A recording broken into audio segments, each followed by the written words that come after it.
হাজবেন্ডের বার্থডেতে একটা গিফট দিতে চাচ্ছিলাম। ফ্রেন্ড আমাকে বলে কি হাজবেন্ডকে গিফট দিবি, টাকা পাবি কোথায়? ওই দিনের কথাটা শোনার পর থেকেই শুধু মনে হচ্ছিল যে আমার কিছু একটা করতে হবেই, মানে করতেই হবে। তারপর আমি আমার পাশে স্কুলগুলোতে সিভি ড্রপ করলাম। আমি বাচ্চা পড়াতে আমার অনেক ভালো লাগে, ইন্টারভিউ দিলাম। কিন্তু বাসায় আসার পরে আমার কাছে মনে হচ্ছে আমি সকালবেলায় আমি বাচ্চাটাকে রেখে, তো ওকে রেখে আমি এতক্ষণ স্কুলে থাকবো, এতক্ষণ বাইরে থাকবো, মনে আবার টানতেছিল না। মন যখন টানতেছিলই না স্কুলের দিকে, তখন আমার স্কুল জবটা আমি পরে, মানে ইন্টারভিউ তো আমাকে হ্যাঁ বলছে, আমি পরের দিন আবার ফোন করে বলে দিচ্ছি যে না আমি করবো না। আমাকে অনলাইনে আমার খালামণি ছিল, আমার মামারা যারা সবাই হলো ইন্ডিয়া থেকে শাড়ি টাড়ি হোলসেলে আনে। তো আমি আমার ওই ফ্রেন্ডটাকে অফার করছি তুমি কি আমার কাছ থেকে হোলসেলে নেবা। তখন ও আমাকে বলছে হ্যাঁ নিতে পারি। ও অনেক শাড়ি নিয়েছিল, প্রায় 50-60 পিসই প্রথম ধাক্কায় নিয়ে নিয়েছিল। ও বিক্রি করতো, অনলাইনে বিক্রি করতো। ওইখানে আমার কোনো লাভ ছিল না, আমি জাস্ট এখান থেকে নিয়ে ওইখানে পাঠাই দিছে। তারপর ঘাটাঘাটি শুরু করলাম, সে অনলাইনে আসা, একটা দুইটা শাড়ি পোস্ট করি, এভাবেই আসলে আমি শুরু করলাম। আমার বিজনেস কিন্তু নো পুঁজি বিজনেস, আমি 1 টাকাও ইনভেস্ট করি নাই। একটা মেয়ে আমার ছবি পছন্দ করছে, ওই মেয়েটা এসে আমাদের সিটি কলেজের সামনে এসে দাঁড়াইলো যে আপু আমি এই শাড়িটা পছন্দ করছি, আপনি আমাকে এখানে দিয়ে যান। তো আমি নিচে নেমে ওর কাছে ওখানে দিয়ে আসলাম। আমি তো দেখলাম যে আমি একটু আগে এক জায়গা থেকে নিয়ে এসে আমি এক জায়গায় দিলাম, আমার আর 200 টাকা লাভ হয়ে গেল। মজাই তো, 100, 200, 300 করেই আসলে আমার মজা লাগা শুরু হইলো। যখন আমি বিজনেসটা শুরু করলাম, লাইভও আমি কথা বলতে পারি না, পরে শুনে আবার ডিলেক্টও করে দিই।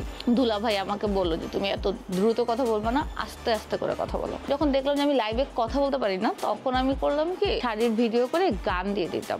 এইটাও অনেক হিট করছে। তখন না টাকার ব্যাপারটা না অত বেশি লাগে না, তখন যে কাজটা করতেছে এটাই আমার কাছে খুব মজা লাগতেছে। তখন তো কোনো মডারেটর ছিল না, আমি রিপ্লাই দিতাম। আমার প্রত্যেকটা কাস্টমারকে আমার এখনো মনে আছে, কার কি প্রোফাইল পিকচার আছে আমার এখনো মনে আছে। হ্যাঁ, মানে তখন একটা ওয়াও এভাবেও বিজনেস হয়, এরকম একটা ফিল হয়েছে। তারপর আস্তে আস্তে তো সারাক্ষণ আমার কাজটা অনেক ভালো লাগতে শুরু করছে এবং এত মানুষের ভালোবাসা পাইছি, এগুলা জাস্ট মানে বললাম তো, এগুলোই আমাকে আসলে নেশায় ফেলে দিছে। আমার এখানকার যারা আসছে সবাই এত সুইট, আমি সবার দিকে শুধু আমি অপলক দৃষ্টিতে তাকা থেকে আমি আমার কাজ করি, এরা এত সুইট কেন, এত সুন্দর কেন, এত ভালো কেন।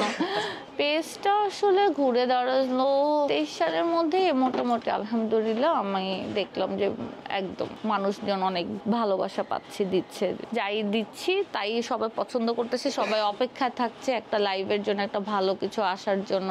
আর শোরুমটা অন করার পিছনে রিজনটা হলো যে আমি এটা একদম হুট করে এটা শোরুমে অন করার এটা হয়েছে, এই যে একটু পুরান বাসার নিচতলা, আমি আগে থেকে আমার মানে এরকম একটু বুটিক লুকের। তো আমি আমার হাজবেন্ডকে বলতেছিলাম যে আমার না খুব ইচ্ছা যে এরকম পুরান বাসার নিচতলা একটা শোরুম ওপেন করা, যে এখানে একটু বুটিক ফিল হবে, একটু ডিফারেন্ট ফিল হবে। শোনার পর আমার হাজবেন্ড দেখলো, শুনলো, বুঝলো। পর মুহূর্তে আমার হাজবেন্ড বললো কি, ফোন দিল আমাকে, আমি চাকরি ছেড়ে দিছি, আমি তোমার শোরুমে জব করবো।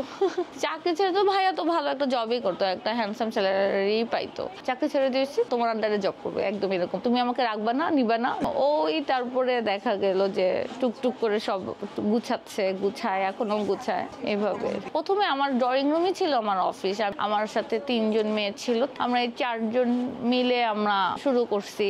এইখানে আসার পর তো আমরা এখানে আস্তে আস্তে 12-13 জনের মতো টিম সবাই মিলেই এখন করতেছি। তাফা নামটা নিয়েও একটা মজার গল্প আছে। আমাদের যদি বেবি হয় তার নাম রাখবো তাফা। বিয়ের পর আমার বাবুর নাম তাফা রাখতে পারিনি, কারণ আমাদের শাশুড়িরা তাফা পছন্দ, নামের কোনো অর্থ নাই, এটা কেন তাফা হবে। তো আমি তো তাফা কি করবো, তাফা দেন আমি পেজের নাম লিখছি তাফা। তো ওকে অনেক আদর করে রাখা হয়।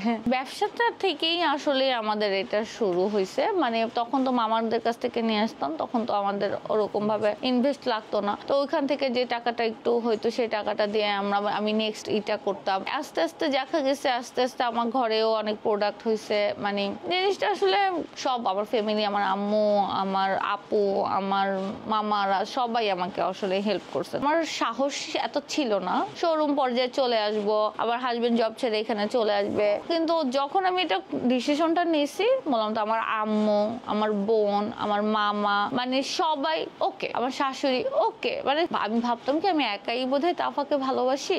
ওই সময়টা আমি দেখলাম যে আমার ফ্যামিলি সবাই তাফাকে ভালোবাসে।